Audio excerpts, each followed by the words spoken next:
Bonjour à tous, je suis ravi de vous retrouver pour cette nouvelle émission de Solidarité TV. Comme vous le savez sans doute, notre chaîne lance cette année un nouveau cycle d'émissions sur le thème les associations au cœur de la société avec le soutien du Crédit Coopératif. Pour nous en parler, j'ai à mes côtés Jérôme Voiturier, directeur général de l'UNIOPS, et Emmanuel Gagnereau, directeur économie sociale et institutionnelle au Crédit Coopératif. Merci de votre présence. Bonjour. Alors, j'avais une première question à vous poser, Jérôme, justement, sur le lancement de ce nouveau cycle, dont le thème est les associations au cœur de la société. Est-ce que vous pouvez nous expliquer ce choix, le choix de cette thématique pour ce nouveau cycle? Oui, tout à fait.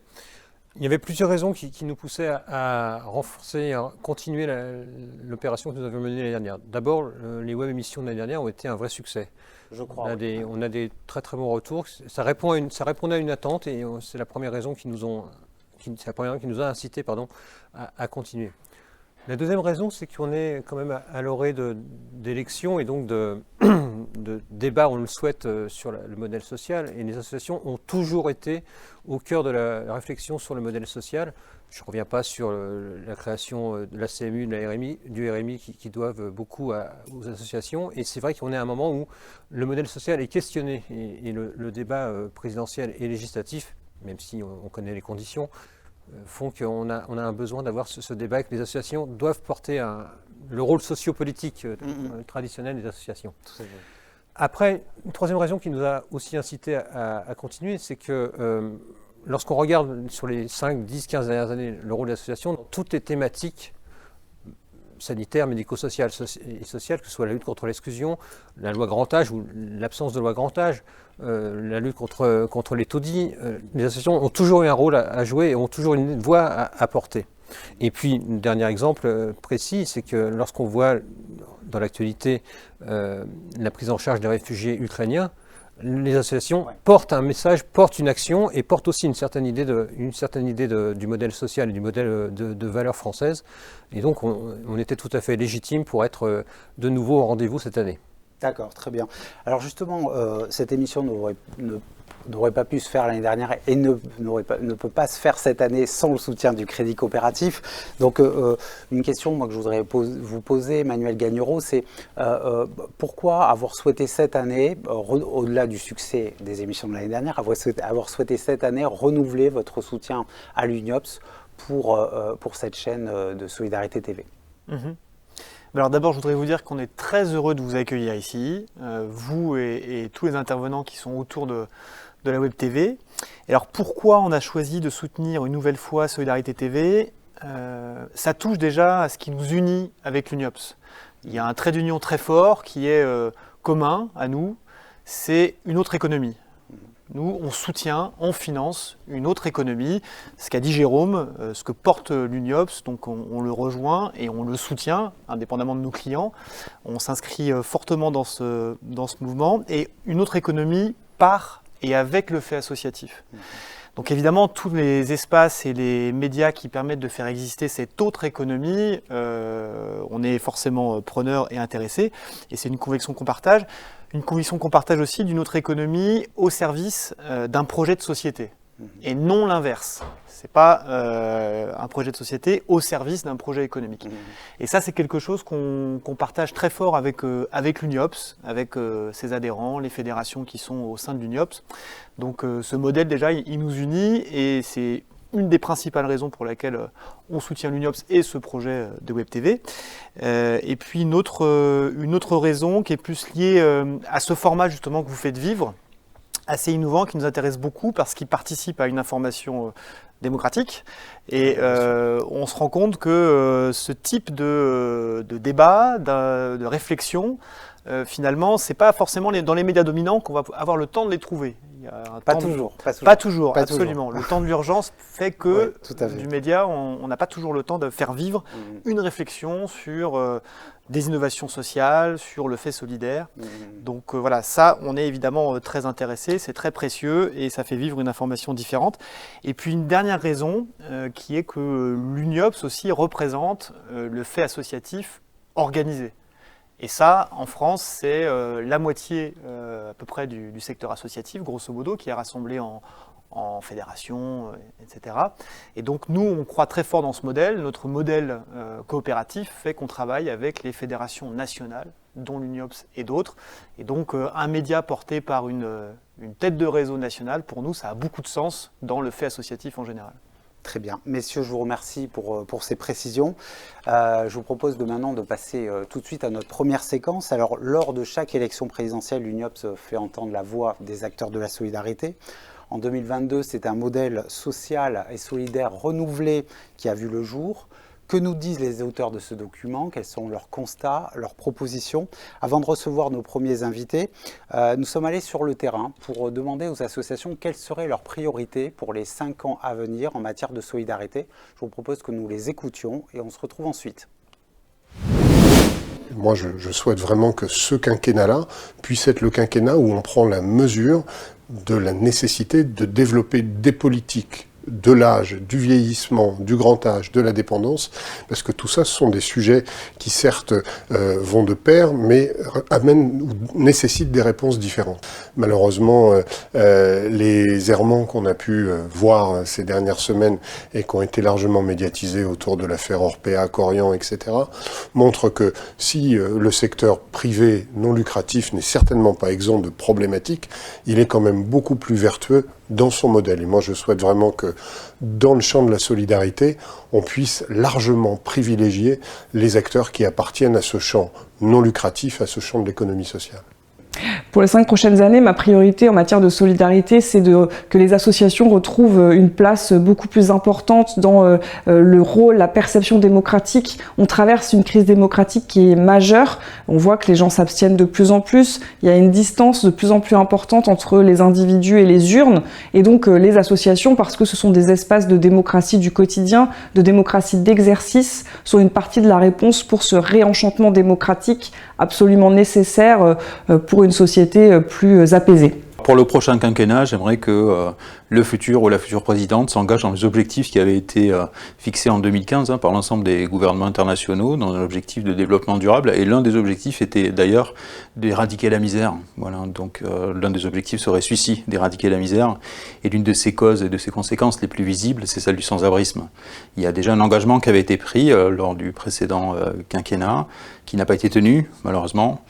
Et aujourd'hui, nous voudrions que le sans-abrisme disparaisse. Comment? Par la production de logements, par la production d'hébergements, dans des logiques aussi de développement durable, tout en mobilisant aussi nos concitoyens, parce que je pense qu'aujourd'hui, la société civile, dans son ensemble, veut s'engager face aux désordres mondiaux, face aux désordres sociétaux, et bien sûr, entreprendre des grandes réformes pour réduire l'ensemble des inégalités entre les groupes sociaux, mais aussi, et je pense aussi, surtout entre les hommes et les femmes.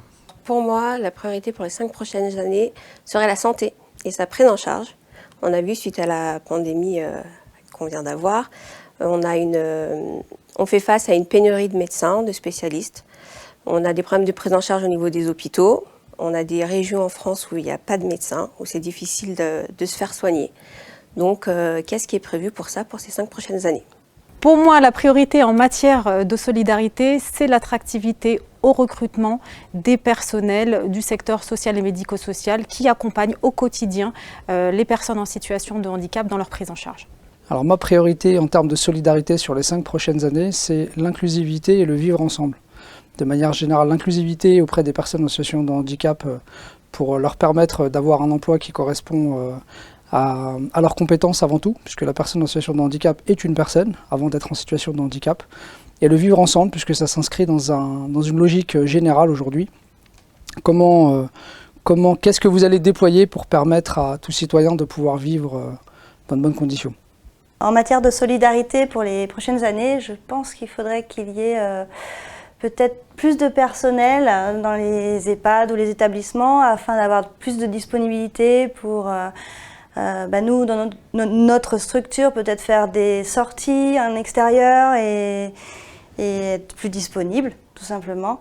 On a pu compter les uns sur les autres pendant cette crise et je pense que ça serait dommage de ne pas continuer, de penser à son voisin, penser à son entourage, à ses proches, et puis aux associations de quartier qui essayent de mettre du lien entre les gens, et puis continuer de croire qu'en bas de chez soi, on puisse trouver du réconfort, de l'écoute, et de la solidarité.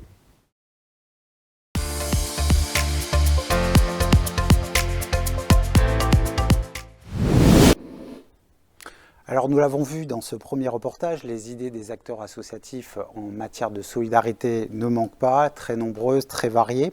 Alors que nous sommes à moins de 3 semaines de l'élection présidentielle maintenant, les propositions de l'UNIOPS ont été rassemblées dans un modèle social et solidaire renouvelé, que vous pouvez d'ailleurs retrouver en vous rendant sur le site de l'UNIOPS. Alors quel est le contenu et les enjeux de ce document très riche?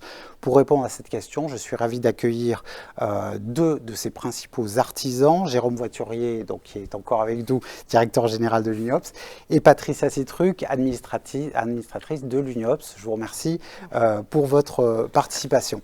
Alors, avant que nous leur donnions la parole, je voudrais vous rappeler que vous pouvez à tout moment poser vos questions à nos intervenants en cliquant sur la partie droite de votre écran. Première question, Jérôme Voiturier, alors qu'on s'approche lentement mais sûrement du premier tour de l'élection présidentielle, quel bilan on peut tirer du quinquennat qui s'achève ? Alors c'est une très vaste question, pardonnez-moi. Essayer de faire très court. Merci. Oui. Je crois que clairement on peut dire que les questions sociales n'ont pas été une priorité pendant ce quinquennat. Avec, tout de suite, il faut relativiser cette affirmation avec 2 périodes. Vraiment une période des 2 premières années du quinquennat, puis ensuite la période Gilets jaunes et crise Covid, qui ont un peu infléchi la politique générale sur ce domaine-là. Je prendrai un exemple pour illustrer, c'est la stratégie de lutte contre la pauvreté. La lutte contre la pauvreté, clairement. Le président de la République avait deux idées forces dans cette stratégie, à la fois l'inefficacité estimée par lui des minima sociaux et le fait qu'il y avait un transfert générationnel de situation de pauvreté d'une génération à l'autre. Il en tire 2 conclusions. La première, c'est un refus permanent d'augmenter les minima sociaux, de revaloriser les minima sociaux liés pour les personnes qui seraient en situation de travailler. Et la deuxième idée, que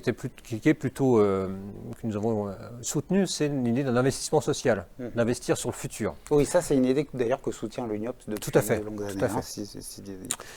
La pandémie a un peu, donc ça c'est les 2 idées qu'il a eues au moment de la présentation en septembre 2018, sauf erreur de ma part, de la stratégie. La pandémie a un peu infléchi ces propositions. On a eu successivement quelques revalorisations à la marge ou des aides ponctuelles pour les personnes en situation de pauvreté, je précise en âge de travailler. La situation des personnes, des minima sociaux pour les personnes handicapées ou les personnes vieillissantes est un autre sujet. Mais on n'a eu que des coups de pouce ponctuels et pas de stratégie globale. Pourtant, lorsqu'on a l'estimation de cette aide, on se rend compte que 80% des aides qui ont été faites sont dirigées vers les 30% de populations les plus pauvres, et que ça a permis, d'après les estimations de l'INSEE, d'éviter 0,6 points de pauvreté en plus. Donc il y a une vraie nécessité à revaloriser ces minima sociaux. Et donc, contrairement au discours dominant, ce n'est pas totalement inefficace. Ce n'est pas totalement inefficace, au contraire. En dehors de ces soutiens financiers pendant la crise, le gouvernement a, comme je le disais, relevé les minima sociaux pour les personnes en situation de handicap et pour les personnes vieillissantes. Au-delà de cette politique conjoncturelle, le président de la République a mis 3 axes forts sur cette stratégie de lutte contre la pauvreté. La petite enfance, l'insertion des jeunes et la simplification des aides sociales. Sur le volet petite enfance, on a des résultats là aussi contrastés, avec 150 000 enfants qui ont bénéficié des petits déjeuners gratuits dans les écoles, avec l'objectif au départ étant de 200 000. Également sur la mise en place des repas à 1 euro pour les cantines scolaires, on a un dispositif qui a encore du mal à s'installer. Quand aussi il y avait une proposition d'augmenter les nombres de places en crèche pour favoriser la mixité sociale, on est à ce jour à 9 000 places créées sur les 30 000 qui étaient escomptées. Pour le volet formation et emploi, là aussi on a un bilan très contrasté puisque l'insertion par l'activité économique, malgré 500 millions supplémentaires, a du mal à atteindre les objectifs de 240 000 emplois qui étaient fixés pour la fin de 2022.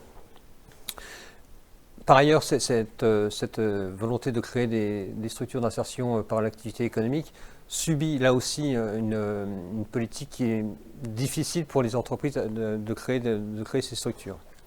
Enfin, le dernier volet, et je m'en arrêterai là, sur la simplification des aides sociales.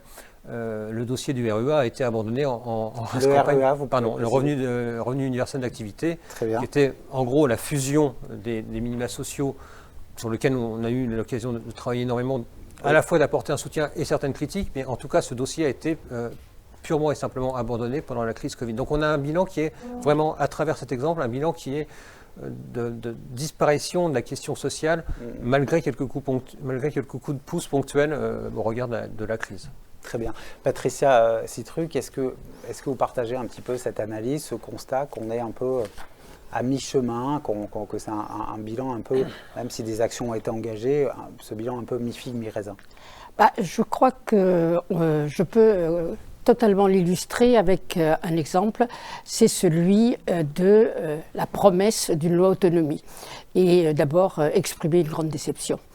Une grande déception parce que cette loi a été annoncée comme une mesure phare du quinquennat, qu'elle a été repoussée à plusieurs reprises jusqu'à son retrait de l'ordre du jour de cette législature. Comme lors de beaucoup de quinquennats d'ailleurs, c'est ça? Comme lors de beaucoup de quinquennats, mais nous sommes aujourd'hui et c'est une attente forte du secteur. D'ailleurs, le secteur s'était fortement investi, dont l'UNIOPS, dans la concertation qui a été lancée par le gouvernement. Et alors que depuis de longues années, il y avait une demande, une attente, et l'on sait qu'il faut aujourd'hui des réponses qui soient renouvelées par rapport à la perte d'autonomie. Alors certes, pour nuancer, on peut dire que la création de la 5e branche est une avancée incontestable, mais au-delà, ce qui s'est passé, c'est qu'on a eu le sentiment d'avoir des mesures parfois significatives, mais qui étaient prises par à-coups et en réponse à l'actualité chaude. Alors que face aux enjeux humains, sanitaires, démographiques et économiques de vieillissement de la population, ce qu'il faut construire, c'est un projet prospectif pour répondre aux besoins de la perte d'autonomie de façon large. Et une vraie politique de long terme. Une politique de long terme, exactement. Tout à fait, très bien. Alors justement, Patricia, je voulais rester avec vous on a évoqué cette question du bilan. Est-ce qu'il y a des points, puisque je sais que c'est évoqué dans ce fameux modèle social et solidaire renouvelé, l'UNIOPS soulève un certain nombre de points de préoccupation. C'est quoi vos sujets de préoccupation, justement, quand on regarde la société française aujourd'hui? Alors, je vais peut-être faire un focus sur quelques-uns de ces points de préoccupation. Oui, parce que j'imagine qu'ils sont très nombreux. Ils sont nombreux dans le social et le champ est vaste. Tout à fait. Tout d'abord, le premier point, je pense que c'est le risque de ne plus être en capacité collectivement de répondre aux besoins sociaux des personnes les plus vulnérables parce que les moyens humains manquent. Et en fait, lorsque l'on parle d'attractivité des métiers, c'est bien de cela dont il s'agit concrètement. Alors, je crois qu'il faut le redire, il est urgent de traiter de façon globale les conditions d'exercice des professionnels du soin et du social. Tout à fait. Et d'ailleurs, je veux rappeler qu'il faudra sûrement aller au-delà des mesures du Ségur, des mesures qui ont été étendues de façon successive. Et je veux tout de même rappeler que les dernières extensions ont été le fruit de la mobilisation du secteur. Tout à fait. Alors, aussi d'autres préoccupations, et particulièrement la persistance des inégalités territoriales et sociales, et pour certaines qui se creusent.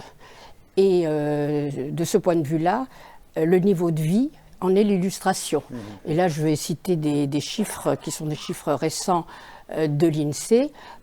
Ces 15 dernières années, quand les populations les plus riches se sont enrichies, on a vu dans le même temps les plus modestes qui ont vu leur niveau de vie diminuer. Et ça, aujourd'hui, on peut penser que ça n'est pas acceptable. Oui, tout à fait. Et puis la situation est d'autant plus difficile aujourd'hui que la France traverse une véritable crise du pouvoir d'achat avec des prix qui s'envolent. Et j'imagine que ce sentiment-là doit être encore plus fort chez ceux qui voilà, avec toujours le risque que les plus précaires ne subissent plus fortement ces aléas et ces crises. Je voulais aussi évoquer peut-être les questions de santé et d'inégalité face à la santé.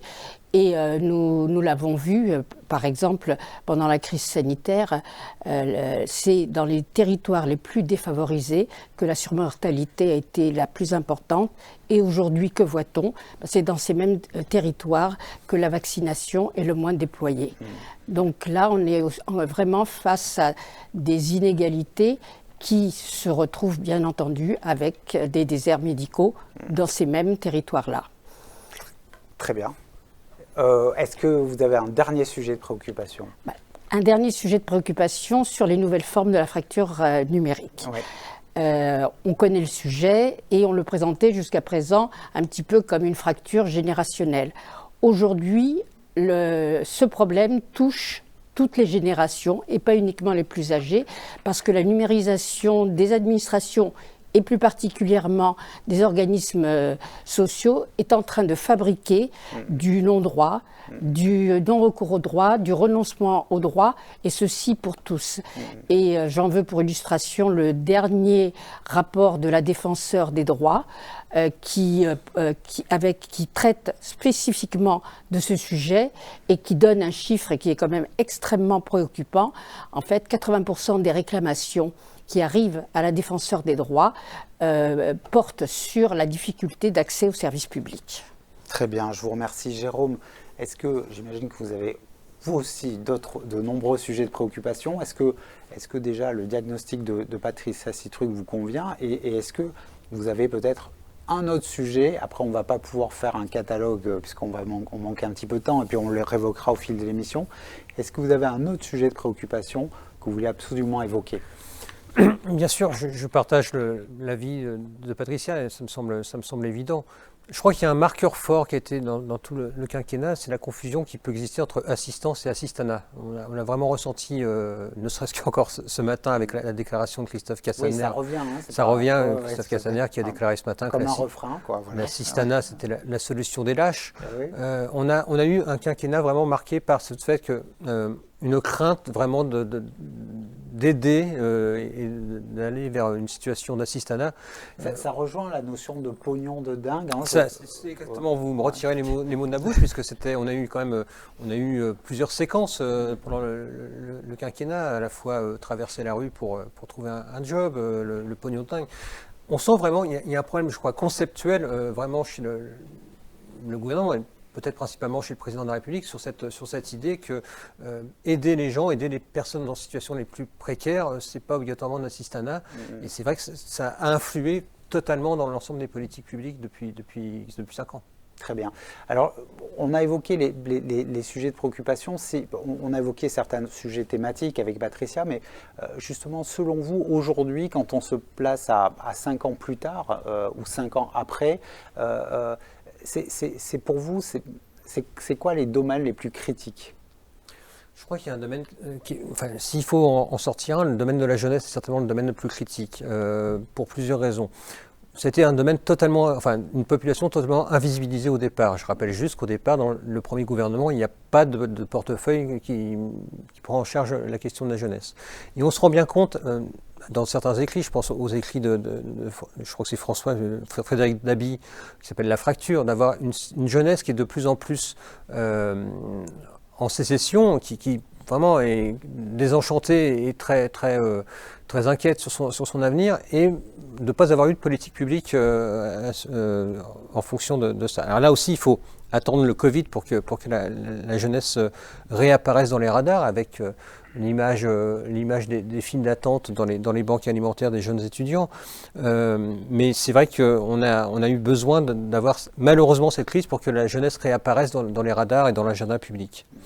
Le gouvernement, en réaction, a proposé un plan, a sorti son chéquier, comme on dit, avec un plan de 9 milliards appelé « Un jeune, une solution », mais qui sont des aides ponctuelles, financières, pour les jeunes précaires, mais Lorsqu'on voit, par exemple, le rapport de la Cour des comptes sur cette sortie le 16 février dernier sur ce dispositif, on se rend bien compte qu'il y a une inadéquation par rapport aux besoins. Et la politique, je reviens un peu à mon point précédent, la politique qui a été menée au bout de 5 ans, c'est la crainte d'avoir un assistanat, des jeunes. Et c'est pour ça, c'est la raison pour laquelle le président de la République a toujours refusé, et visiblement le candidat également, a toujours refusé d'avoir une revalorisation, enfin en tout cas une extension du RSA pour les 18-25 ans. Il a préféré un dispositif du contrat d'engagement jeune pour les 18-25 ans, pour les jeunes sans formation et sans emploi. Deux autres marqueurs peuvent aussi de politiques fortes peuvent montrer aussi cette politique sur la jeunesse. C'est la volonté de créer un service national universel qui peu ou prou ressemble au service militaire d'antan, qui n'est pas une réaction, qui n'est pas une politique vers la jeunesse. On se rend bien compte que des réactions des associations de jeunes qui sont plus ou moins réticents à cette idée et promeut comme nous faisons le service civique. C'est plutôt une réponse, je pense, pour l'ensemble de la société de montrer que les jeunes s'impliquent, s'engagent. Alors, il faut aussi être objectif et de voir qu'il y a certaines mesures qui ont été très favorables quand même à la jeunesse. Je pense par exemple à la gratuité, l'extension de la gratuité de la contraception pour les moins de 15 ans, également la possibilité aux étudiants d'avoir des consultations de psychologues, et puis par ailleurs le pass culture, alors avec toutes ses limites, mais le pass culture est aussi un signe fort. Pour résumer, on a des mesures sporadiques, mais on n'a pas de projet, pour reprendre un mot que le candidat Macron avait fortement insisté en 2017, on n'a pas de projet pour la jeunesse pendant ce quinquennat. Très bien. Ça rejoint d'ailleurs ce que disait Patricia sur le défaut de vision globale sur le grand âge. On retrouve les mêmes constats. Alors Patricia, peut-être un dernier sujet de préoccupation, ou plutôt un domaine sur lequel, selon vous, la situation est la plus critique. En fait, au risque de paraître insistante, moi je pense je pense qu'il faut revenir sur le problème de l'attractivité des métiers du soin et du social. Ces métiers s'appuient sur des compétences techniques, aujourd'hui de plus en plus techniques, mais il faut redire que ce sont des métiers de la relation humaine. Et dans nos domaines, en fait, la première des ressources et la plus précieuse, ce sont les ressources humaines. Et aujourd'hui, si l'on veut préserver la qualité de l'accompagnement et du soin, si l'on veut continuer à innover, si l'on veut pouvoir être en capacité de faire face aux besoins non couverts et aussi sur tous ceux qui sont à venir, puisqu'on a évoqué les questions de la dépendance, je crois qu'il est temps vraiment qu'il y ait des actes forts de reconnaissance envers ceux qui les mettent en œuvre quotidiennement. Mais là, de nouveau, on retombe sur vos constats, sur la notion d'investissement social. Là, c'est vraiment un investissement à mener de toute urgence, entre guillemets. Absolument. Très bien. Alors, avant que nous poursuivions nos échanges, je voudrais que nous écoutions une intervention de Jean-Louis Laville, professeur du CNAM et titulaire de la chaire Économie solidaire. Celui-ci est notamment l'auteur, avec Anne Salmon, de l'ouvrage Pour un travail social indiscipliné aux éditions RS. On l'écoute et on se retrouve ensuite. Il y a une menace parce que le secteur associatif a finalement trop importé les méthodes du secteur lucratif. Il s'est calé sur ce modèle-là qui lui est extérieur. Et donc je crois que ce qui est important aujourd'hui, c'est de retrouver la capacité à faire vivre ce que l'on avait l'habitude d'appeler à l'UNIOPS les spécificités méritoires des associations. Alors il faut bien voir qu'il n'y a pas simplement une menace, il y a également une opportunité aujourd'hui. Parce que ce modèle du secteur privé à but lucratif censé représenter la rationalité maximale est aujourd'hui en crise. Ce que l'on voit à travers ce qui est en train de se révéler sur les EHPAD, c'est que ce modèle a produit de graves problèmes en matière de dignité et de droits humains. Et donc je crois que les associations ont à mettre en avant justement comment est-ce qu'elles peuvent faire autrement, hein, ce qui amène à réfléchir sur comment est-ce que l'on peut, dans le concret, alimenter ce que l'on pourrait désigner comme un expérimentalisme démocratique, hein, c'est-à-dire comment permettre aux gens, finalement, à travers les contraintes, de retrouver quand même des capacités d'initiative, et comment est-ce qu'il est possible, peut-être, d'inventer une nouvelle figure du responsable associatif, hein, qui soit justement un catalyseur des innovations, des initiatives, et non pas un manager au sens du secteur à but lucratif. Alors, Patricia, est-ce que vous retrouvez dans les propos de Jean-Louis Laville, donc, qui évoque justement cette menace sur le secteur non lucratif, avec une avancée, un grignotage du lucratif sur le non lucratif? Est-ce que vous partagez les inquiétudes de Jean-Louis Laville? Alors, je partage ces constats, ces inquiétudes, mais surtout aussi ces pistes très stimulantes qu'il vient d'évoquer. Et d'ailleurs, les travaux que nous avons conduits il y a maintenant plus de 3 ans au sein du Conseil Recherche et Prospective de l'UNIOPS allaient tout à fait en ce sens, puisque nous avions produit des documents sur l'entreprise sociale et également sur le nouveau management public. Alors depuis, il y a eu la crise sanitaire et aussi l'affaire Orpea, et finalement, ces événements ne font que conforter notre vision, à savoir que les associations, en fait, sont un pilier essentiel qui permettent à notre société de tenir quand elle est fragilisée, voire même quand elle est ébranlée.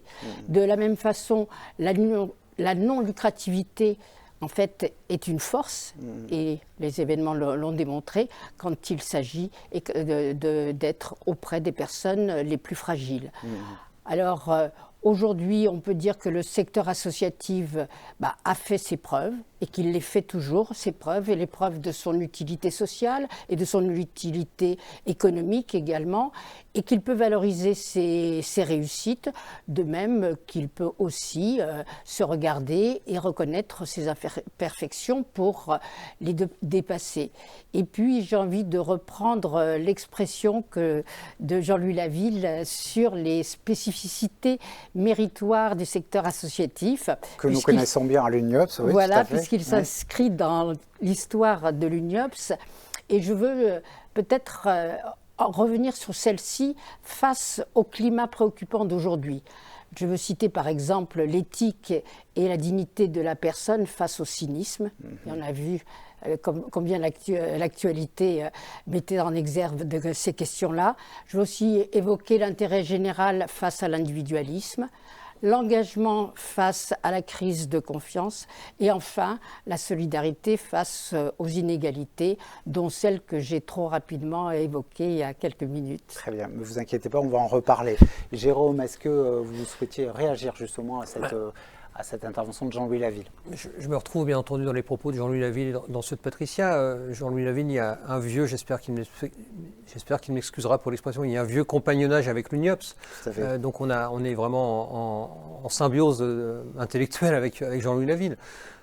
Il y aurait beaucoup de remarques à faire, mais il y en a une qui me préoccupe le plus, et c'est le propos qu'il tient au départ sur des associations qui sont peut-être trop allées vers le secteur, vers les règles du secteur lucratif. Oui, la fameuse dérive gestionnaire. La dérive gestionnaire. Ma question est, est-ce qu'on a été des victimes consentantes, ou est-ce qu'on a été obligé de le faire? Ça reste un grand mystère, enfin en tout cas un grand questionnement pour moi. Ça, on peut faire une émission sur ça. On programmera. Ouais. Néanmoins, moi, je crois ça m'appelle à une conséquence que je vois, moi en tout cas à mon niveau, c'est qu'on doit être en capacité de montrer ce qu'on fait. Peut-être la grande faiblesse du secteur associatif, c'est cette invisibilité ou cette incapacité, ou peut-être ce n'est pas dans son ADN, à montrer les expériences et montrer les innovations. Je vais encore faire un petit peu de publicité pour l'UNIOPS. On a sorti il y a quelque temps un cahier qui recensait les innovations du secteur associatif. Il y a un bouillonnement d'innovations dans le secteur associatif qui malheureusement sont bien souvent sous les radars, et qui nous permettrait aussi de montrer que c'est un modèle avec toutes ces règles précises, un modèle qui fonctionne et qui prend en charge une grande partie des populations les plus précaires dans notre pays. Très bien. Jérôme, Patricia, je vous remercie beaucoup. Nous l'avons vu, les sujets de préoccupation des acteurs de la solidarité sont nombreux à l'approche de l'élection présidentielle. Mais qu'en est-il des personnes accompagnées? C'est ce que nous allons découvrir lors de notre prochaine séquence. Pour débuter celle-ci, donc, je vous propose de les écouter avant d'analyser leurs constats et leurs propositions. À tout de suite. Pour avoir accès à nos droits, il y a beaucoup se fait par informatique et nous avons beaucoup de difficultés à faire des démarches personnelles sans avoir de référent. Et il y a des gens qui, à cause de ça, ne perçoivent plus le RSA parce qu'ils n'ont pas accès à l'informatique. Monsieur Macron avait dit plus de sans-abri. Maintenant, tout le monde constate que Monsieur Macron, qu'est-ce qu'il a fait de plus? Et à chaque fois, je trouve qu'à chaque présidentielle, il n'y a pas beaucoup de suivi sur les sans-abri. Les personnes âgées ont été montrées du doigt. Elles le sont toujours d'ailleurs. Parce que dans certains, si vous passez dans certains endroits, et puis qu'il y a des personnes âgées et d'autres personnes, mais les personnes âgées, il faut qu'elles s'éloignent, il faut qu'elles vraiment pour ne pas déranger. Il faudrait plus d'accompagnement que maintenant pour les personnes âgées, pour pouvoir les sortir et les accompagner à droite et à gauche. Et qu'on leur donne de façon globale à manger midi et soir, quoi. Surtout s'ils n'ont pas eu de travail pendant longtemps et puis ils n'ont aucune ressource. On peut faire le maximum, mais les jeunes doivent comprendre qu'on fait partie de la société et c'est à eux de changer le regard. C'est surtout pas à nous, et même à nos politiques. Alors mon souhait pour la jeunesse pour les 5 premières années, ça serait plus d'écoute, plus de bienveillance, de confiance envers nous les jeunes. Parce que je trouve que plus on arrive dans le temps et moins on en a en fait. On est un peu seul. Je trouve qu'aujourd'hui il y a beaucoup d'inégalités à l'école où ils font des sélections entre les élèves. Ils mettent de côté les mauvais élèves et ils gardent que les bons. Et du coup on est un peu seul face à ça. Et je trouve ça dommage. Alors mes priorités pour les personnes en situation de handicap, ce que je voudrais que l'État, le gouvernement et le futur président ou la présidente de la République prennent en compte, c'est qu'il faudrait des logements adaptés pour les plus fragiles, mais il y a aussi le fait aussi qu'il y a beaucoup de précarité due à l'inflation et au pouvoir d'achat qui augmente chaque jour. Il faudrait une revalorisation des salaires, aussi pour les établissements spécialisés pour les jeunes enfants tels que les établissements spécialisés IME ou CESAD, il en faudrait créer un peu plus pour que les parents de ces petits bouts de chou n'attendent pas une place. Également, il faudrait aussi des formations adaptées pour les personnes qui sont en difficulté, telles que les personnes qui ne savent pas bien lire ni écrire et qui voudraient bien progresser dans ce domaine pour pouvoir se faire une place dans la société actuelle. Parce que toute personne en situation de handicap mérite d'avoir une place dans le marché du travail.